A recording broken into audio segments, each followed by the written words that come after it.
I now call State v. MJK.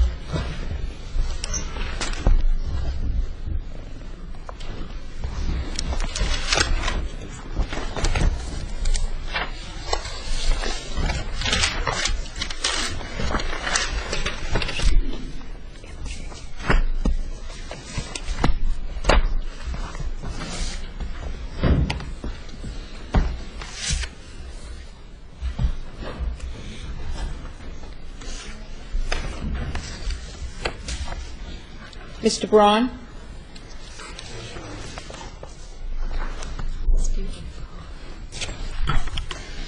May it please the Court, the State submits that in this particular case, competency only had to be established by the State by preponderance of the evidence. Basically, that means more likely than not. We submit that the Appellate Division erred in reversing the determination of the trial judge who had the opportunity to see and observe the witnesses involved in this case. Obviously, there was a State's expert who determined the defendant to be competent to stand trial, and there were experts for the defense.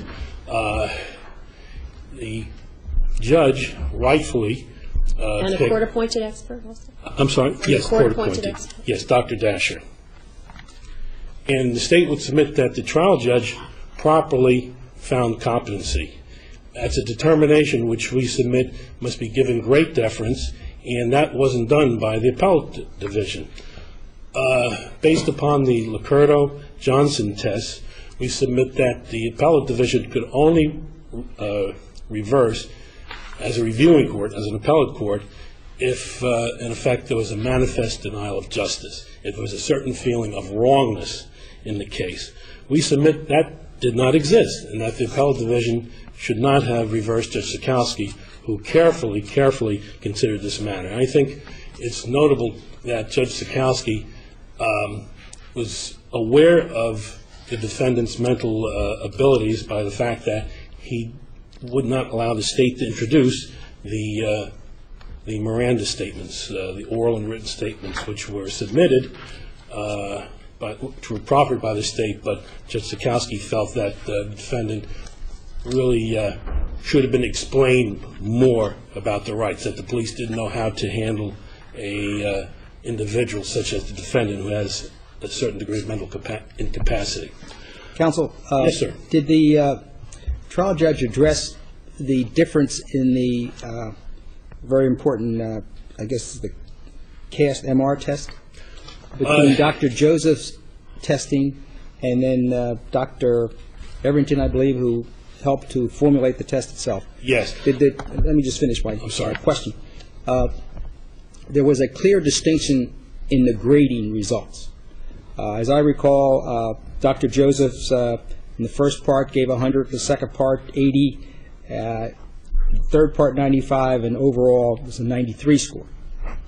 On the other hand, Dr. Everington, who had helped develop the test, came out with 92 in the first part, 53 on the second, 60 on the third, and the overall was below the cutoff level. Was there a finding as to the differences in those two results? The State would submit that Judge Sikowski did just that in his written opinion. Specifically, he mentioned the fact that Dr. Everington found in 2C4-4E that the defendant could not, in effect, relate the facts of the case, and that contradicted the other experts. So Judge Sikowski was aware of that, and I think what's ironic is that Dr. Everington, in a cross-examination, and I realize we're dealing with a cold transcript, but I think her language sort of burst out from the transcript, the fact that she was shocked and surprised that the defendant was able to give such a clear statement to the police, the statement which basically echoed the victim's statement. And considering the fact that the CAST-MR test is divided into 3 sections, and the third section deals with the ability to relate facts, the State would submit that Dr. Everington, in effect, fouled up her own test, that in part 3, by not knowing how clear a statement the defendant gave, her results, her finding in her own test is suspect. How much weight should we give to the trial court's analysis of the defendant's adaptive behavior? We would submit a lot because the trial judge was in a position to see, and there was quite a bit put on the record regarding how he can comport. Basically, he had a life. He could drive a car. Presumably, if you're driving a car, you pass some sort of test, written test. You have to be aware of laws because we're dealing with the rules of the road. Title 39, you can't violate Title 39 offenses. He had a girlfriend. About graduation from high school? He had a high school diploma, not the same diploma that would routinely be given, but it was a diploma nonetheless, based upon He was a special needs student?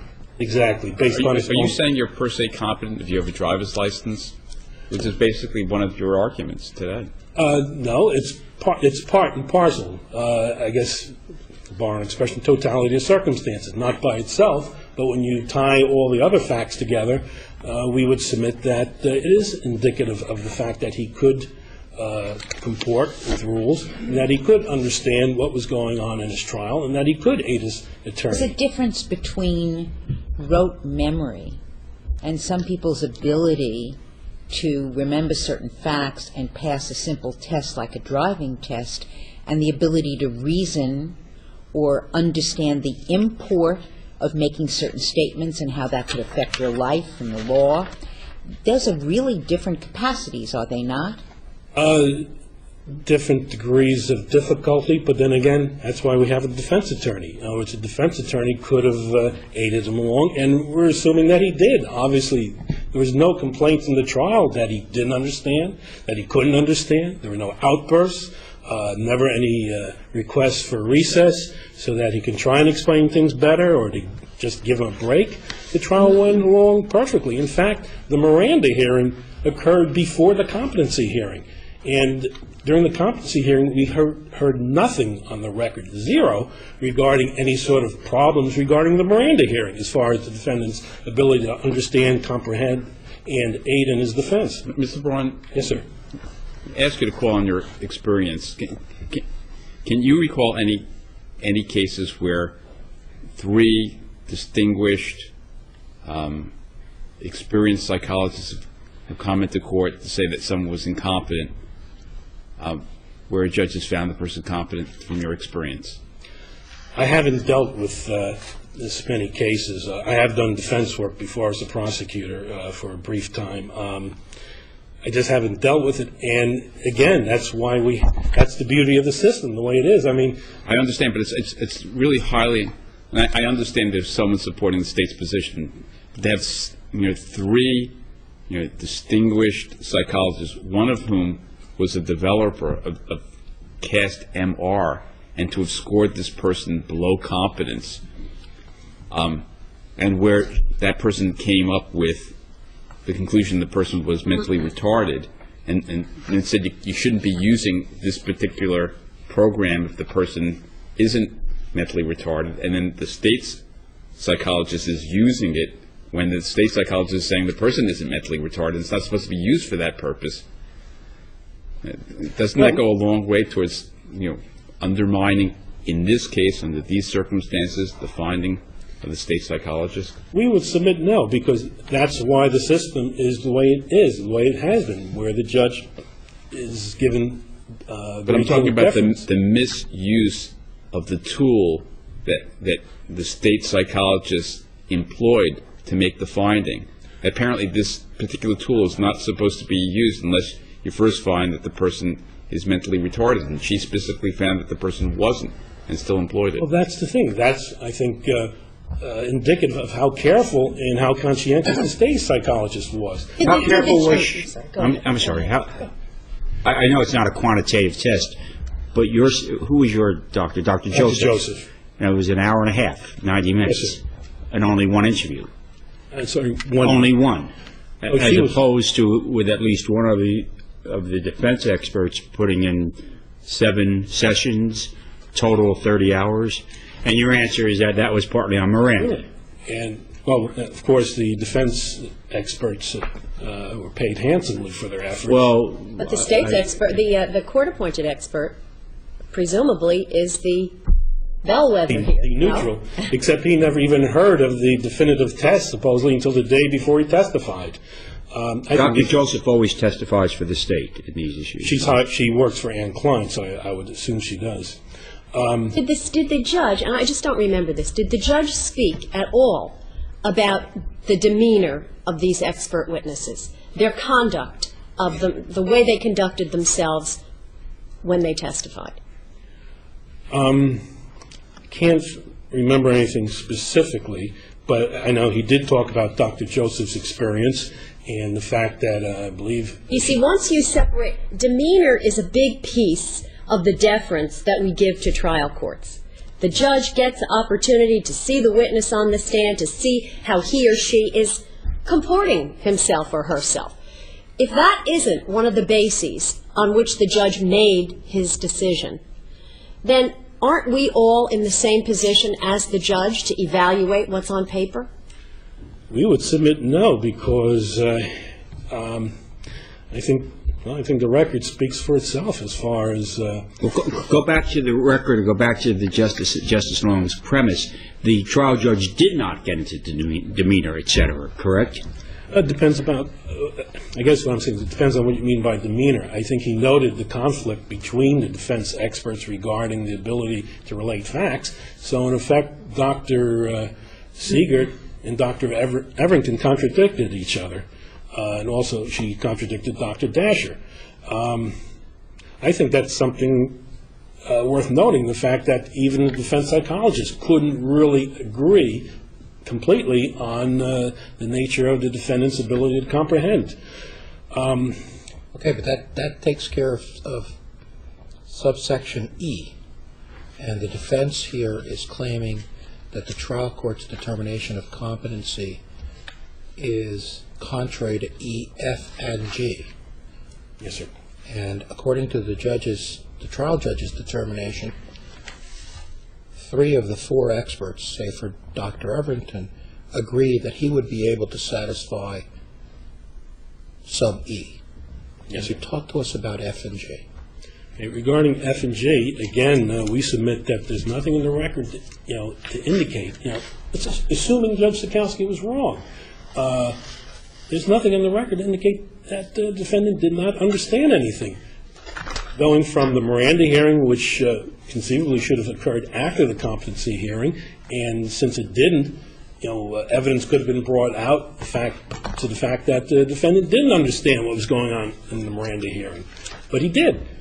I think we can only assume that from the silent record. And again, subsequent to the competency hearing, we go through an entire trial without a peep of a problem regarding the defendant's ability to understand what's going on. But that's not borne out by the very trial court opinion you're trying to sustain, because the trial court said that the issue under F and G, you also included E in it, was the defendant's failure to understand abstract or complicated issues, and consequently lacking the ability to make choices among alternatives.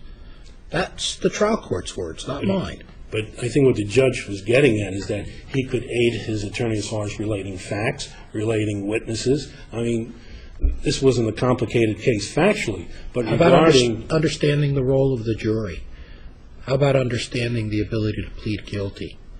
How about all those things that are set forth in our statute as being, to use Justice Long's line, bellwethers of whether there's competence? But he did understand. He told Dr. Joseph that,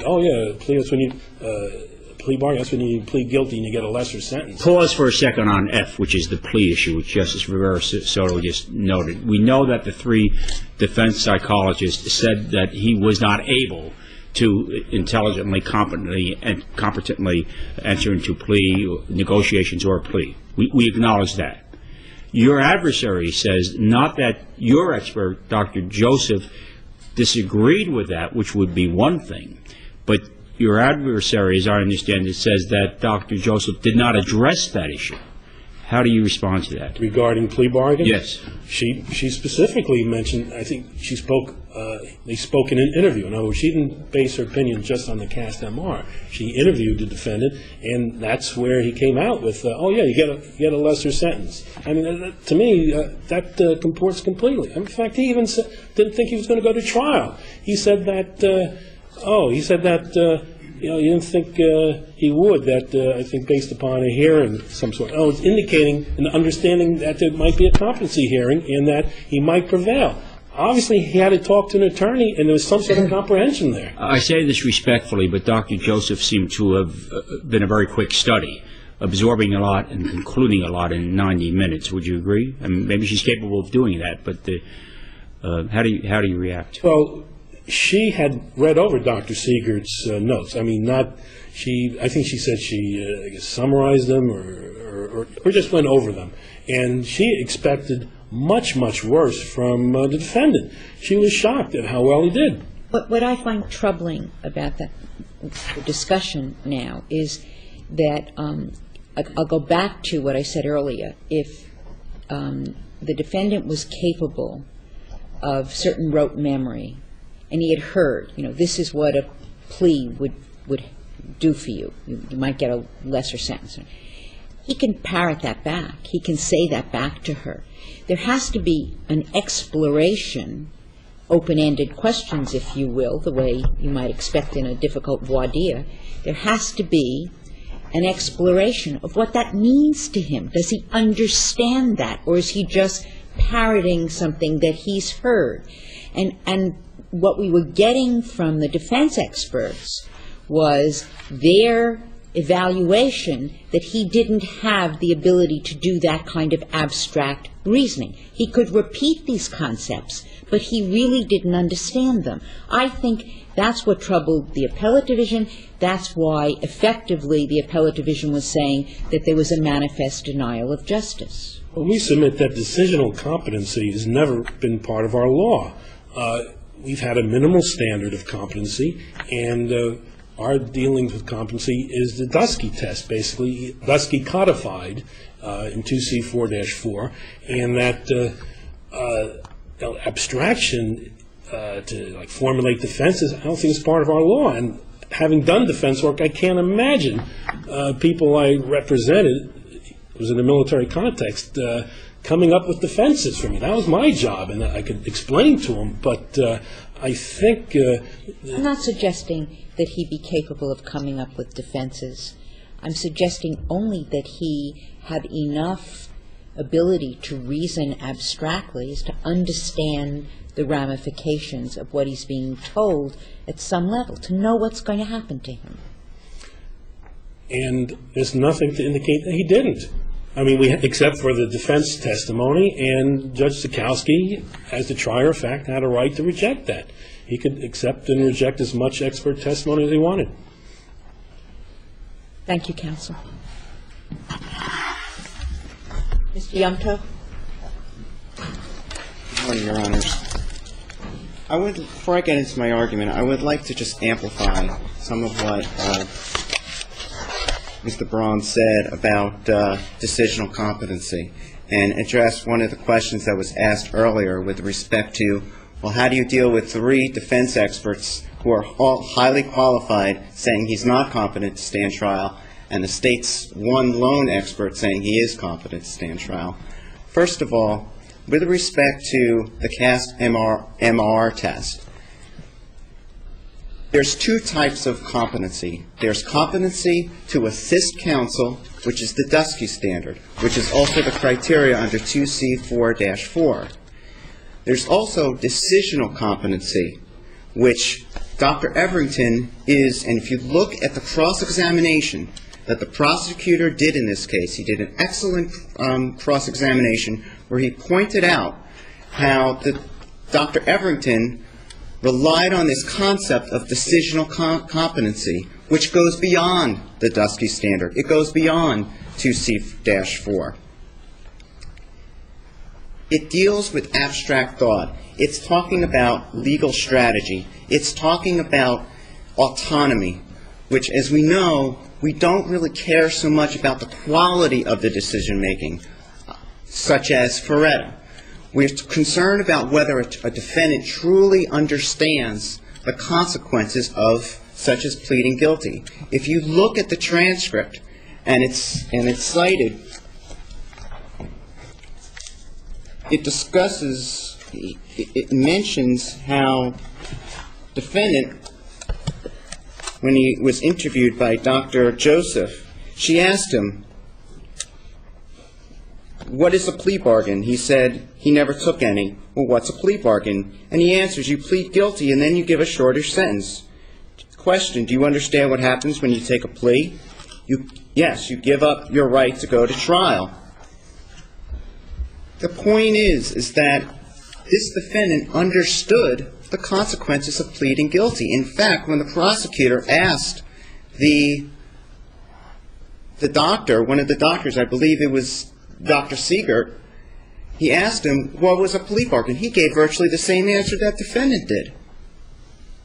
In terms of Dr. Everington, she was not even aware that defendant gave a factually explicit statement to the police, and that this mirrored the victim's statement to the police. Yet she found that defendant was unable to relate the events of the offense. The point is that Dr. Everington's, I'm sorry, Your Honor. You mentioned Ferretta, and that triggers Reddish. Mm-hmm. Are you familiar with our elaboration on the probing, the nature of the probing questions by the trial court? I'm sure you are. Yes. And I'm picking up really where the Chief Justice left off with your colleague here. Do you think that the questioning here was qualitatively that type of questioning which we would seek in an analogous situation such as Reddish, where counsel is being waived? Did it rise to that level? We're talking about questioning by the psychologist versus the well, I would say both. The colloquy by a trial judge. Both the psychiatrist and the court. Did we have that kind of questioning that we set as sort of I don't believe there was standard? any kind of questioning between the trial judge and the defendant. The competency determination was based on the interviews that was done between the several doctors and defendant. When you're talking about those are different questions. Those are questions that deal with the defendant's understanding pertaining to, do you understand that if you give up your right to counsel, it's going to be more difficult for you? That goes to the quality of the decision-making. That is, the Dusky standard is a much lower standard. All you need to establish is that the defendant can communicate with his attorney, which was clearly the case, the fact that he can give a statement which virtually mirrored the victim's statement to the police. And the other thing is that he understands the consequences. As I just pointed out, he understands the consequences of pleading guilty. Let me take you over to the preponderance of the evidence standard. The state has the burden to demonstrate competency. Your answer, of course, your answer to the defendant that it was 3-1 is simply that a trial court can credit the one expert, as was done here. I think your adversary might in turn respond, and I'd like you to reply to it, but where the one witness's testimony is so flawed, as Judge Hohens noted, and defective in a number of regards, that undercuts your preponderance claim. Well, I take the position that Dr. Joseph's basis for her opinion was not flawed. She has done over 200 competency examinations. Dr. Dasher, I believe, had only done something like two a year for the last 20 years. Dr. Siegert had only done about a dozen of them. So she's clearly the expert on competency. In terms of Dr. Dasher's qualification, he never even heard of the CAST-MR test until the day before he testified. He never even heard of decisional competence. Yet he was able to find that defendant did not have that ability. The point, and Dr. Siegert never even administered the CAST-MR test. Yet he found that he was qualified enough to criticize Dr. Joseph's evaluation of the defendant. Now, when you get to... How do you reconcile the different scoring in the CAST MR between the developer of that particular diagnostic tool, Dr. Everington, and Dr. Joseph? That's very troublesome, don't you think? Well, the only inconsistency is between parts 2 and 3. Everyone agrees that the defendant does have the part 1, the knowledge of the legal terminology. Take those other two parts. Here you have a diagnostic tool. One would hope that there would be similar scoring if two competent test takers were involved. And here you have the creator of this particular program scoring him at a particularly low level, and you have Dr. Joseph at a particularly high level. How do you reconcile that? Well, the CAST-MR is a multiple-choice test. And so whatever his answers were at that time, I can't discredit his answers the second time.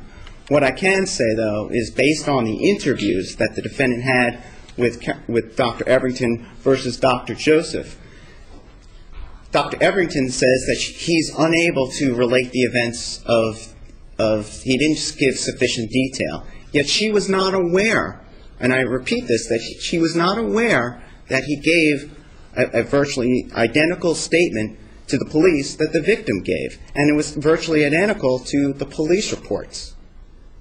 The point is that her own testing was faulty. She relied on Badia, who was defendant's special ed teacher. Yet, as the prosecutor at the hearing pointed out, she was only supplied with the direct examination from the Miranda hearing. The defense counsel never gave her. The statement the defendant gave to the police, was that tape recorded? I don't know the answer. I'm saying that because you're relying very heavily upon the wording and the language of that statement, and therefore whether or not it was a summary or whether or not it was a Q&A that's signed or tape recording could make a difference to your argument and the strength of that argument. I don't know the answer to that, Your Honor, but we also had the victim statement. Whether that was tape recorded, I don't know the answer to that. No, but you're saying because the defendant made such a clear statement, that per se tells us he's probably competent. You couldn't come up with a description unless you had a sufficient state of mind. Let's keep in mind that competency, when you have a competency hearing, it has predictive value to it. We have here a verdict.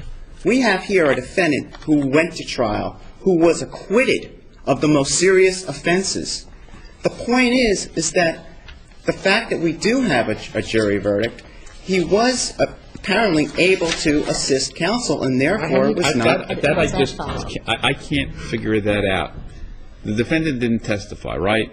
Correct. So he's just sitting at counsel table. How do you come to the conclusion that he was able to assist the defense attorney, that he was able to understand the proceedings, that he knew what the jury was there, just because he was sitting there like a lump on a log?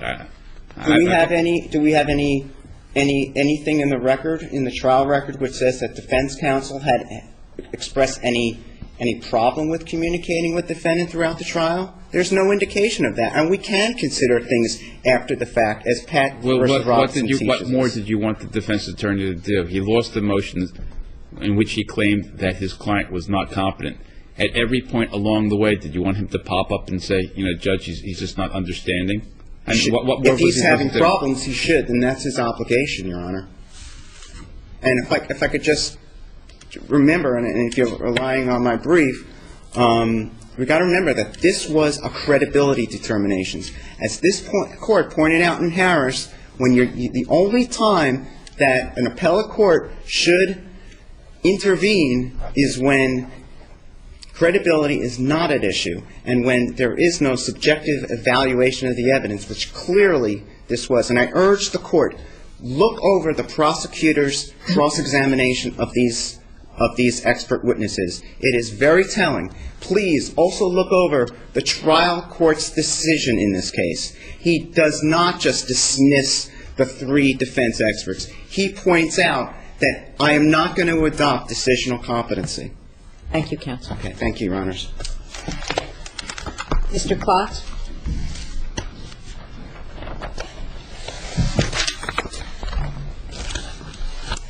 Good morning, Chief Justice, Associate Justices. If it pleases the Court, initially I had requested 5 minutes reserved for an opening statement. After hearing the questioning of the Court, I am now going to waive that and jump right into the heart of the Court's concerns. With regard to what the appellate division did here, was they did, in fact, review a cold, uncontroverted record. The decision of Judge Sikowski below had nothing to do with the feel of the experts, the feel of the case, or the credibility of the experts. Most of the facts below, which the appellate division based their decision, are uncontroverted. Beginning with Dr. Joseph. The history of Dr. Joseph is such that she initially was employed by the Marlborough Psychiatric Facility until it imploded. Thereafter, she became a staff psychologist for the Ann Klein Forensic Center. Prior to her experience with Ann Klein, she had no experience whatsoever with mental retardation. As the Attorney General noted, the prosecutor's examination was quite telling, and that came out on the prosecutor's direct examination of Dr. Joseph, where when she tried to state, he asked her what the standard was, what the criteria was for mental retardation. She stated it under no pressure whatsoever. It was the witness propounded by the state. Then on cross-examination, defense counsel got up and simply showed Dr. Joseph the standard as set forth in the DSM-IV. When Dr. Joseph was shown that, she clearly admitted that she was wrong with regard to the criteria for mental retardation. Simply stated, she did not know how to diagnose mental retardation as of the date of the hearing.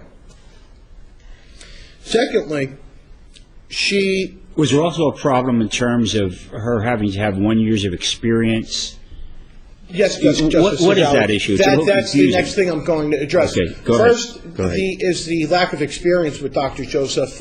Well, beyond lack of experience, she simply does not know what mental retardation is, and that's crystal clear in the transcript. It's not subject to credibility. It's not subject to the feel of the case. It's undisputed. It's her testimony compared with the DSM-IV. Secondly, with regard to her qualifications to administer the CAST-MR, there is a requirement, and that's set forth in the manual, which is part of the appendix as well. And the manual states that one who administers the test needs at least 1 year of experience, and it specifies what it was. Once again, that's not subject to dispute. It's not subject to credibility. On cross-examination, Dr. Joseph was asked by defense counsel, how do you satisfy that criteria? And Dr. Joseph stated her qualifications with regard to other parts of the criteria. I'm a licensed psychologist. I have testing in psychometric properties, but she didn't address that component with regard to her experience in mental retardation. When pressed, she stated, I attended a few workshops on mental retardation, which is far short of the required standard. Moreover, with regard to her actual administration of the test, it's uncontroverted, based on the testimony that came from Dr. Joseph. She stated that the test properly administered should take no longer than 30 minutes. She said if it does, it's evidence that a person is incompetent, not competent to stand trial.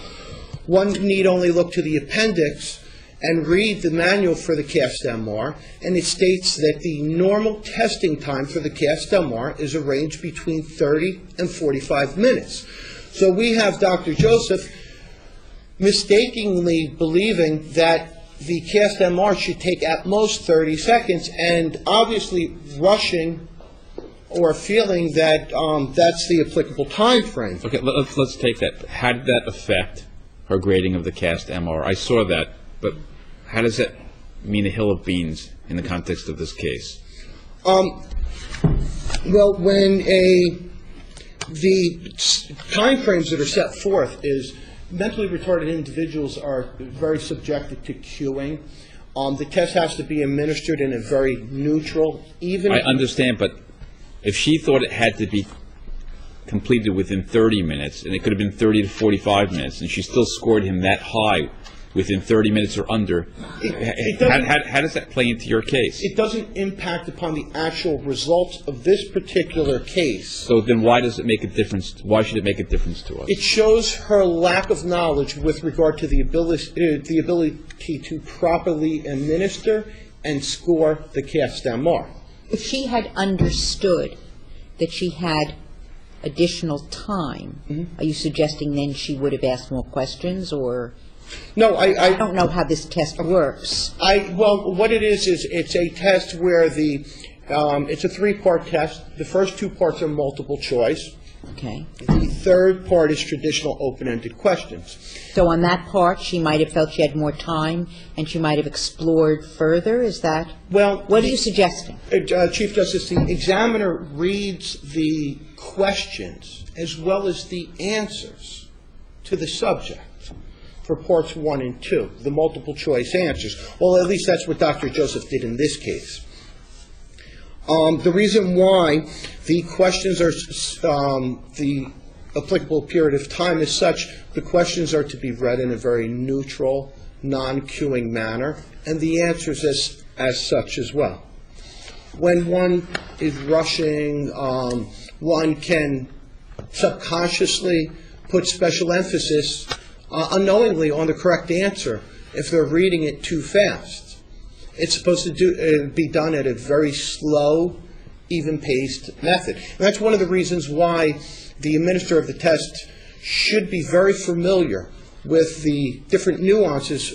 But isn't that response undercut by the fact that this test could take place in 30 minutes and did? Even though she could have taken more time, she was still within the allotted range that the developer of the test believed was appropriate. That's correct, Chief Justice, but my point is Dr. Joseph perhaps never even read the manual to the test she administers, operating off the mistaken belief that the test should take no more than 30 minutes. If it does, it's evidence of incompetency, where the normal range is 30 to 45 minutes. Mr. Klotz, did you present all of this to the trial judge? I did. And many of these issues with regard to the fact that, example, Dr. Joseph clearly stated on direct and cross-examination she didn't know the criteria for mental retardation. My question to you is, did you present all of the shortcomings that you're claiming here in Dr. Joseph's testimony to the trial judge? Yes, I did. And yet, despite that, the trial judge found that, and I quote, defendant understands his right not to testify, he could participate in plea negotiations, and has the ability to participate in an adequate presentation of his defense. I am also satisfied that he can communicate with his attorney and has the ability to comprehend his advice. Those were the findings that the trial court made. Yes. Now, in light of the high deference that we are required to give a trial judge on a competency determination, tell us, how do you vault that obstacle? Certainly. There are numerous and countless facts in the record that are uncontroverted. In order to reach... But the judge has the right to disregard uncontroverted facts. He has that right, doesn't he? But he did not, he just simply did not address any of the factors, any of the uncontroverted facts that didn't fit with the conclusion that the defendant was competent to stand trial. Was it that his observations of the defendant interfaced with the state's expert's outcome and not with the defense expert's outcome? Is that really what this...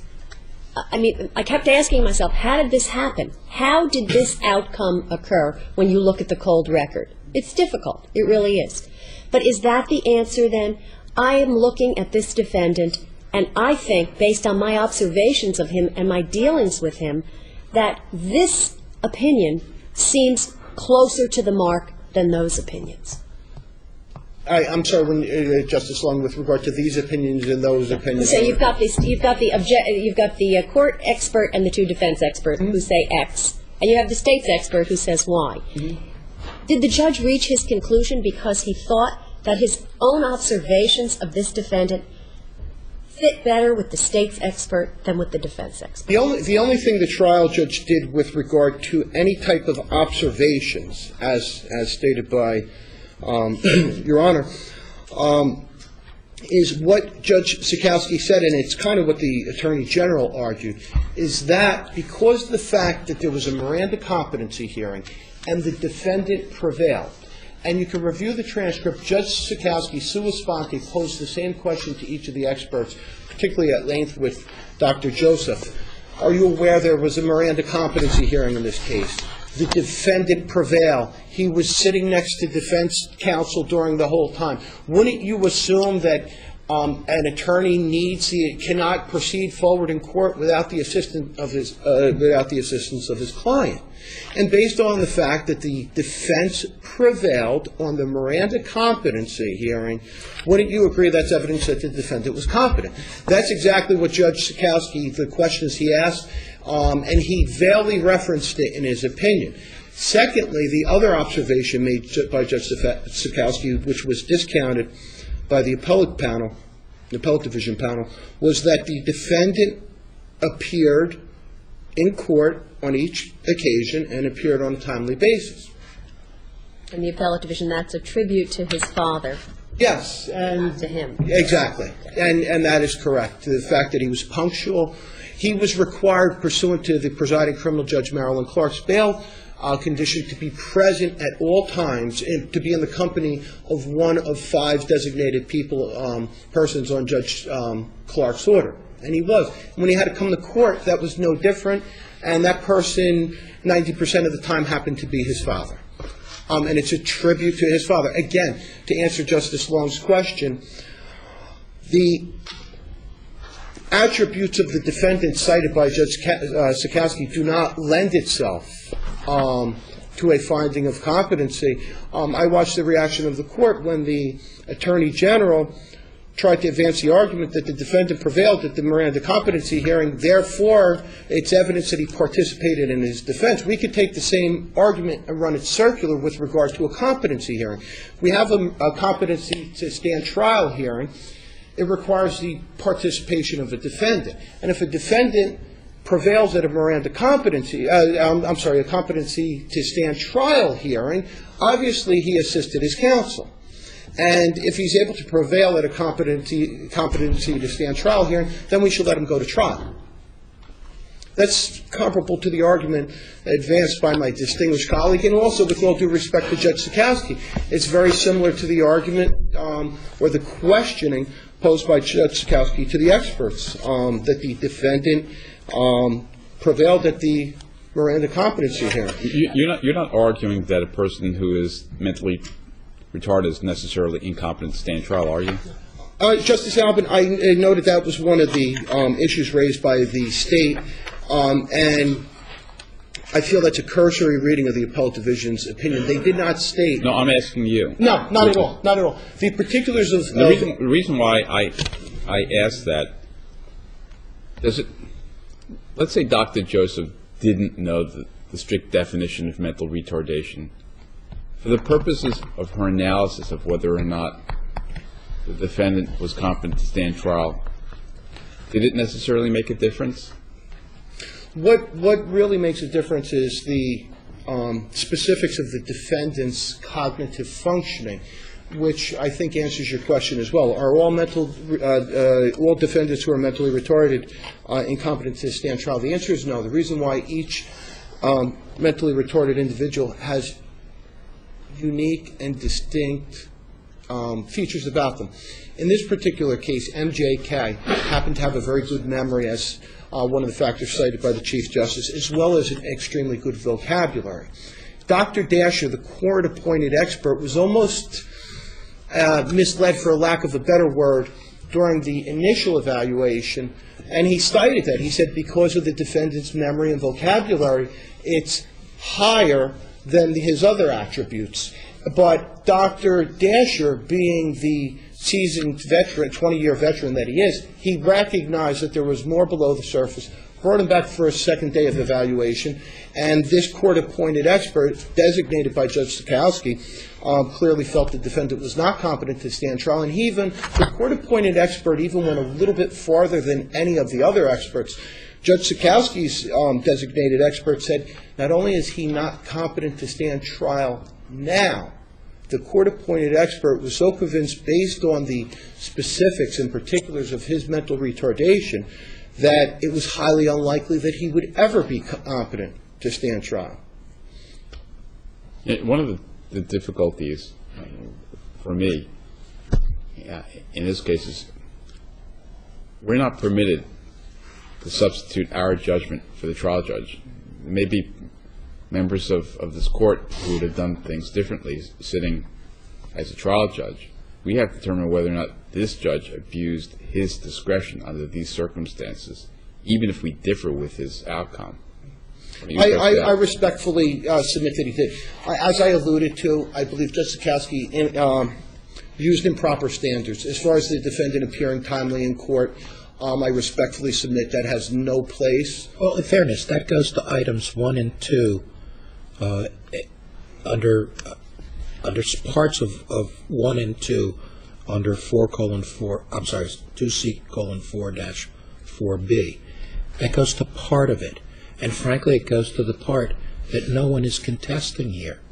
The only thing that people are contesting here, in fact, the only thing that you contested in the competency hearing was E, F, and G. And whether he showed up or didn't show up on time with his father, without his father, doesn't address E, F, and G. So what I really would like you to do, if you would, in answering Justice Alvin's question, is focus on the very points that you advanced as being why this defendant was not competent. And put all the white noise to the side. Let's talk about what's important here. Okay, thank you. With regard to prongs E, F, and G of 2C:4-4B2, Dr. Everington administered, not only she administered the cast MR, she's qualified to administer it. She administered it properly. She's administered it over 700 times. She scored it correctly. On the basis of that, the second and third parts of that test, the third part is skills to assist the defense. That would relate to Part J. That part parallels parallel G of the competency C standard. In addition to that, Dr. Everington performed a whole battery of tests, the results all of which were consistent with her findings relating to prongs E, F, and G, as well as Dr. Siegert's and Dr. Dashert's. She administered the Toll 3, the Woodcock-Johnson, the scales of independent behavior. She administered what also in its adaptive skills test, which is significant in making a determination or a finding for mental retardation. The DSM-4 standard, as well as the the American Association of Mentally Retarded Individuals, requires 2 deficiencies in 2 of the 10 areas. MJK had deficiencies in 7 of the 10 areas, which factor and relate into parts E, F, and G, which was argued to the trial court. Dr. Dasher questioned MJK with regard to his understanding of rights. This takes us back to something which was previously decided by the court, is the defendant's understanding of rights. It's a different set of rights, was his waiver of his Miranda rights. But again, we're getting back to the central issue. What is the defendant's cognitive ability to understand rights, which are an abstract concept, and then to take that understanding and to waive them if he so desired? You know, it's interesting. Mixing those two isn't necessarily helpful because the standards of proof are different. At the Miranda hearing, the state has to prove the voluntariness beyond a reasonable doubt, whereas in a competency hearing, the standard is completely different. So I don't know how helpful that is. Trying to interrelate the two.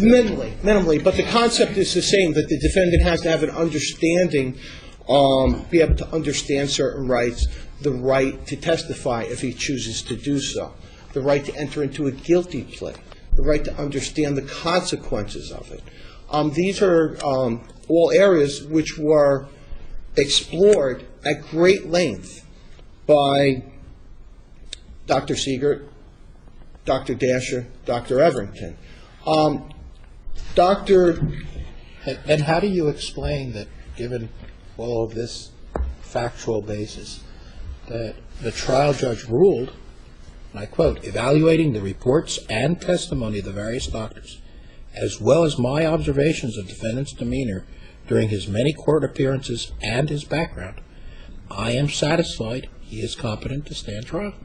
That is the conclusion of the court, and I believe the trial court did elaborate what those observations were, specifically reconciling it with the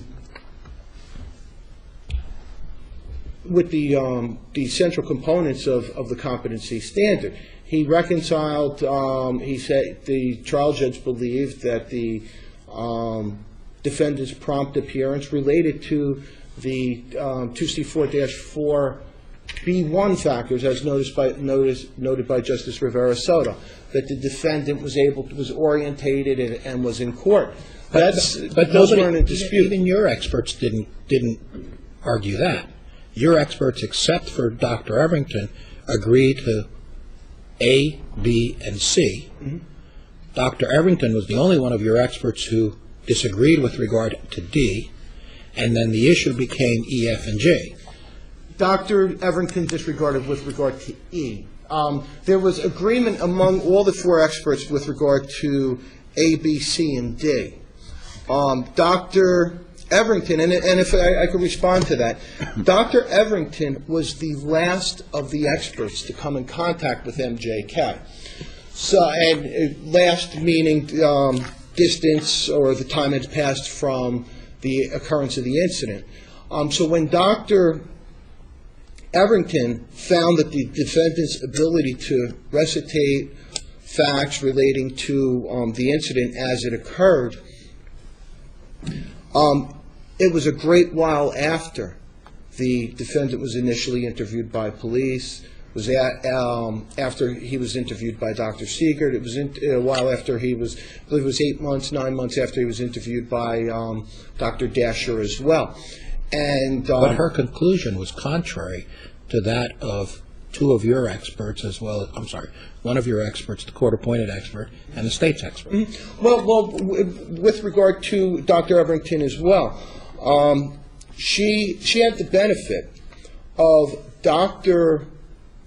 Joseph's raw cast MR results, where when Dr. Joseph espouses the opinion that the defendant is able to recite all these things with regard to the history of the case, Dr. Everington had in her possession the leading questions that are referenced in the brief, and the leading questions related to who was there, how did it happen. Dr. Joseph herself felt the need to lead the defendant for the facts that relate to prong E. That was the most essential area where Dr. Joseph, she said Dr. Joseph testified that the defendant satisfied prong A, but that was with the help and the assistance of her leading questions. And with regard to the state in their brief cites that it seemingly contests that there were, in fact, leading questions. The defense in this case requested Dr. Joseph's raw materials to submit into evidence before the trial court and presumably include in this brief in the handwriting of Dr. Joseph. Everyone knows what a leading question is. That's Law School 101. But however, the state, initially Dr. Joseph objected, citing an ethical psychological privilege that she did not want her handwritten test results submitted into court. And that's all in the beginning of the transcript at T5. The assistant prosecutor concurred with Dr. Joseph and stated to the trial court, it's our position defense counsel should not have his client's test results with Dr. Joseph's questions, handwritten questions on there. Rather, they should be submitted to his expert, and his expert can comment on them. That's what the defense was limited to. That's what the defendant did. That's why the evidence of Dr. Joseph's leading questions come from Dr. Everington and Dr. Seeger, because that's what the trial court directed. The trial court stated right there in the beginning of T5, Mr. Klotz, you want to establish Dr. Joseph used leading questions. I'm not letting you have the data. I'm not letting you have Dr. Joseph's notes. You can have your experts review it and testify to it. At the risk of sounding like a broken record, was there any refutation of the statement, I think it was Dr. Everington, but the statement that this defendant's presentation was better than or seemed to indicate more than it actually was the case. That is, that he spoke reasonably well, he presented reasonably well, but that his ability to reason and so forth was much less than that outward presentation would suggest. The reason I ask that is the judge relied on his observations of the defendant. Dr. Joseph, the expert for the state, was surprised at his ability to present. Was there ever any refutation of the statement by the expert who said that ability to present is misleading?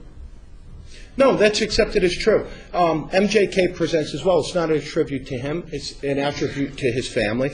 And with regard to his vocabulary, if you charted his strengths and deficiencies clearly, and it's testified to us by all the experts, and that's what makes him so misleading. It's so difficult to diagnose in what some commentators have referred to as a drive-by or drive-through interview.